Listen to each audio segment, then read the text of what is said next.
వీడే సాబ్. వెంట నువ్వేనా? నేనే. ఏం కావాలి? ప్రియమ్మ నీకు తెలుసా? తెలుసు. అయితే ఏంటి? ప్రియ నా చెల్లెలు. అవునా? మంచి పనులు మస్తుగా చేస్తావంట. ఏదో అప్పుడప్పుడు చేస్తుంటాను. అవును, ఇవన్నీ అడుగుతున్నారండి. మా చెల్లెని ఇట్లా ప్రేమిస్తున్నావా? నేనా? నువ్వే. అమ్మ తోడు సార్, నాకు అటువంటి ఆలోచనే లేదు. అబద్ధం చెప్తున్నాడు సాబ్. తంతే నిజం చెప్తాడు. నేను అటువంటి వాడిని కాదు సార్, నన్ను నమ్మండి. నువ్వు ఎటువంటి వాడివో నాకు బాగా తెలుసు. ఇప్పుడు సంధి తను కనిపించిన తల దింపుకొని వెళ్ళిపోతాను సార్. వద్దు, మా చెల్లెలు నువ్వు ప్రేమించాలి. ఏంటి సార్ మీరు అనేది? గదంతే. రేయ్, అన్నొక్కసారి చెప్పాడంటే జరిగి తీరాల్సిందే, లేదంటే తలవారితో వేసేస్తాం. సార్ ఇది అన్యాయం. ఖమోష్. తనను నువ్వు ప్రేమిస్తున్నావు అంతే.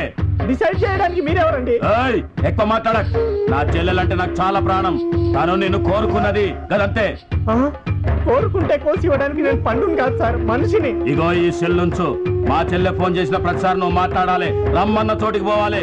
లేదని తెలిసిందో బిడ్డ? అస్సలు ప్రేమించలేదు. నా పరిస్థితి అర్థం చేసుకోండి సార్. అర్థం చేసుకోవాలనా? నా ఎన్నుకున్న మనుషుల్ని చూసినావా? ఒక్కొక్కడు మూడు మర్డర్లు చేసిండు. అన్నానంటే ఊర కుక్క లెక్క మీద పడి రక్కుతారు. ఏమంటావు? ఎక్కడైనా ప్రేమిస్తే కొట్టే అన్నలు ఉంటారు. మీరేంటి సార్ వెరైటీగా ప్రేమించకపోతే కొడతా అంటున్నారు? కాదంతే. సెల్లు జాగ్రత్త. బిల్లు నేను కడతా. వస్తా.